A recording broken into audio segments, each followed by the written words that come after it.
not competing at the World Athletics? She tried for the trials in the US, both the 100 and the 200. In the 100, she was out in the heats, so she couldn't even get a chance to go as part of the relay team. In the 200, again, she didn't make it. I get the feeling she hasn't recovered from all the shenanigans of 2021, and she just hasn't managed to get her head back down and to be able to get going. So it's a big loss from an American point of view. It's a big loss from a Nike point of view. They keep making these videos for her. But for the rest of the world, we all know where the fight is. It's the two Jamaican girls who beats the other. So maybe not miss her as much. In the 200, however, Africa is missing a big name. Really, really big name. Christine Mboma. The injury she suffered in Kip Keino means she doesn't go. So Africa's hopes there. We have now to look at Muriel Ahure and Talu. And hopefully they can do something. Talu and all. Yes. Yeah. Okay. So Karsten Warholm is also a doubt in the 400 meters. We've got problems with the long jumper. Yulima Rojas. Yulima Rojas. Yeah, she wanted to do a double, the triple and the long jump, but when she did the long jump trials, she wore the wrong shoe that was slightly bigger than it should be, so that means she doesn't go. She's a shoe in to win gold. There are things that we have to look out for. The sole of the shoe was a little bit thicker than what is expected, so they're saying it gives her a little bit of a spring in it, you know. There's so many things that have to be looked at nowadays, isn't there? And shoes these days are a big story. They are everything. Because they make you win or lose a marathon, for example. Remember we spoke about, on this show, we said about technology, about shoes, how they're manufacturing shoes now, why it is easier to break records now than it was before. That is what is happening.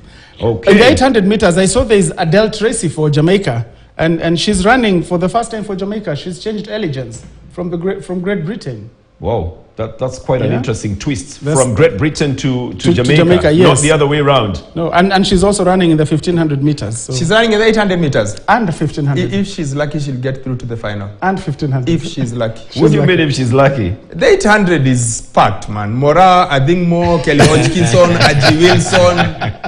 She will be lucky. She gets to the final.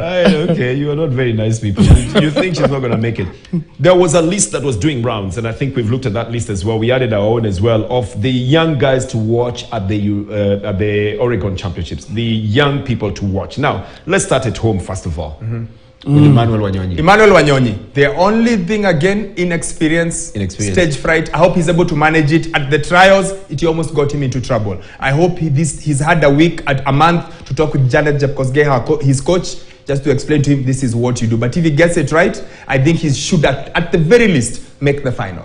Right, there are about 5 or 6 athletes from the US here, including Talitha Diggs and Allison, champion Allison, and Abby Steiner and Erion Knighton. Talked about here. That's the boy you're really backing. I'm telling you, I'm telling you, the 100 meters is going down. The record is going down. Knighton is good prospect for tomorrow, not for today. He will probably make the final. The US does not do things for tomorrow, not today. He will not. No, he's gonna be there and he'll be lying. You can place a wager. I'm telling you. Can place a wager? No, let's not do things like that. Because a wager means let's talk from experience. Knowing very well that a young athlete of 18 years old being there. He's just out of high school. No, that's not the point. Yeah? You look at the times that he has set. What is making him get onto that list of people to watch out for? There must be some qualities for tomorrow. Yes. Not for tomorrow. Unless you mean Saturday, because that's when we'll be watching this. We'll be watching He's broken Usain Bolt's junior records. I think on 2 occasions. Under 17 and under 18. So you can't say his prospects for tomorrow. But when you compare who he is with on that stage, I think it's pretty straightforward, Bernard. Anyway, now that you're talking of your list, there's a young lady from Nigeria that I interviewed last year, the World Under-20, Favor Ofili. Yes, beautiful athlete. She runs the 100 and the 200. I hope she gets into the final of the 200. She has a great future, but just like Ken says about Erion Knighton, I also think it's quite possibly next year in Budapest when we get to the 2020 World Championships. Why we're saying things like this. The World Championships is not a place where you build athletes. That's where you take your best. You build them, like we have said before, in the Commonwealth Games. You build them in the African Championships, in the regional championships. At the World Athletics Championships, you take your best. Bernard, Usain Bolt in Athens couldn't quite do it. Usain Bolt in Osaka got a medal in the 200, and then that's when they realized he's coming. You've got to go through the process. It's very rare do you get a guy who jumps from... But you know, when you have other people who are winning medals for your country, then maybe you can stay back a bit. But when you don't, or when you think this is the only break, and in the US, every opportunity is a break. So let's wrap this up, Bernard. Who wins the 200 men? Because that's where your Knighton is. Let's just say watch Erion Knighton climb onto the podium for a medal in the 100 meters. Which medal? Which color? Maybe silver. Maybe silver. That's all right. That I buy. That I agree. Maybe silver. Okay. All right. I think there are many others there, including Mary Moraa, who's on that list as well. Now we have to say something about Mary Moraa. She will get. She's the informed athlete going into the into Oregon. I think she gets into the final. I think if things work her way, she gets a medal, but it's going to be tough. Because the 800 meters, you've got to do the 3 rounds. The first round, the semi, then the final. That is where it takes a little bit out of it. But in the final, it's a tough race. And that's what I was telling you, my only worry is she's doubling in the 400. I don't think she will double. I think she does the 400. She's running 400 as well. That's what she's listed on. But if she does both, she loses both. She'll burn out. She'll lose both. She won't. Yeah. If I'm high, I do the 800 and I die on that finishing straight, I think Mo is probably going to win it. She's been unbeaten since she was 16 years old. Kelly might be second, but Moraa can fight for what we call the lesser medals. Okay. Let's leave that to see what is going to happen now. Now we get into the story of the day. It is called Ferdinand Omanyala. That's the story of the day. And the visa issues. I got so many calls asking why Omanyala does not have a visa. I don't work for the US consulate. I couldn't explain. I tried to calm down fears. I tried to calm down expectations, saying, look, it's going to be issued. I mean, there has to be a good reason why it is delayed. Why was it delayed? Or what happened? What do you think happened? So I can't tell because I don't know the facts as they are. I can only speculate. One thing I know, qualifying for the event does not give you automatic entry into that country. Okay? That's one. 2, there is a process that needs to be followed when applying for a visa, which is a government process. You have to follow. It's by set standards by a foreign government. Did he follow what was set? Or did he not?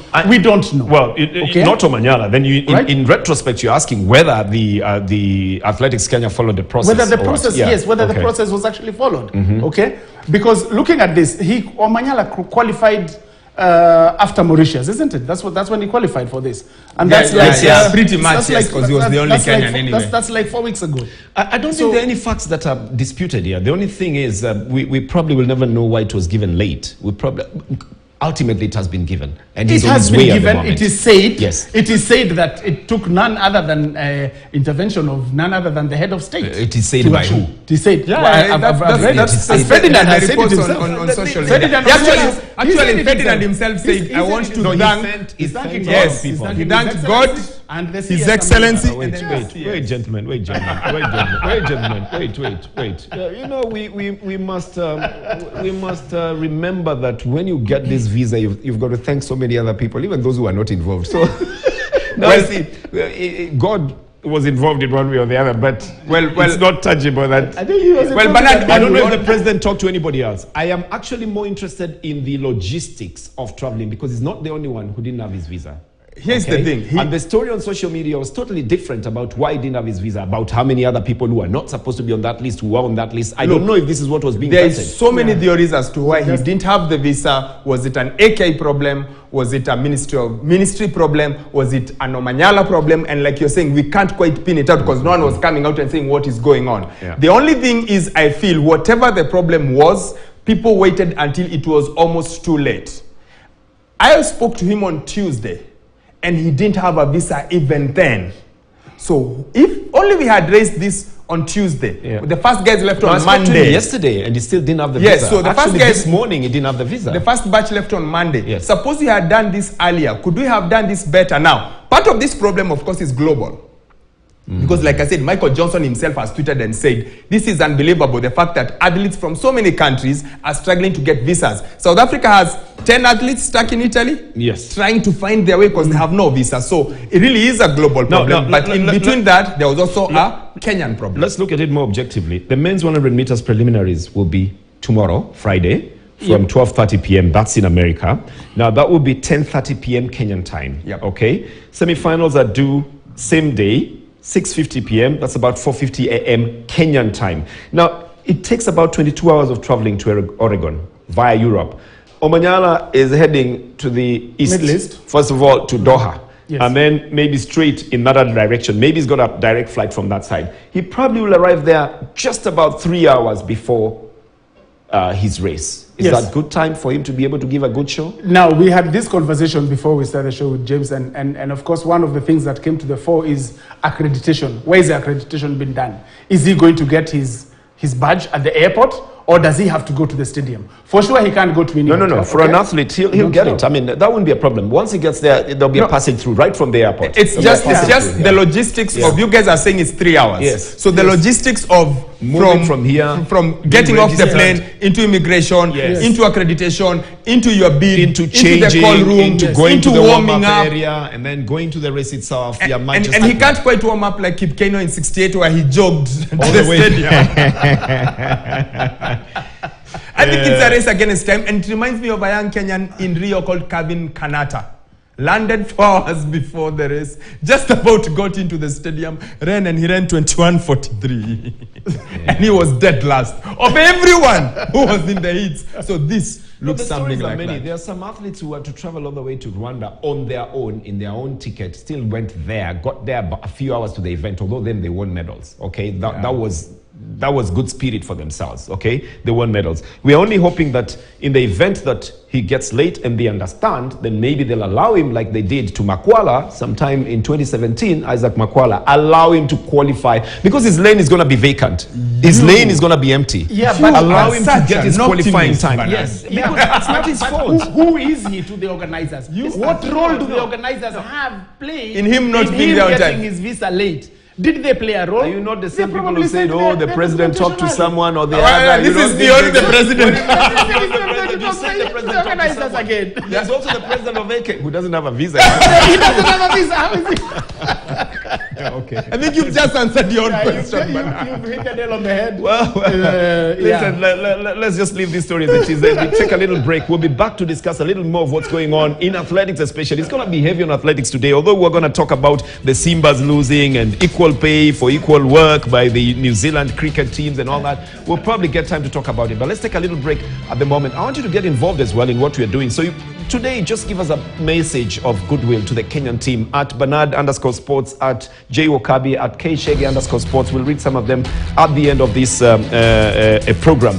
But just send a message of encouragement to the Kenyan team. Let's take a break. We'll be back.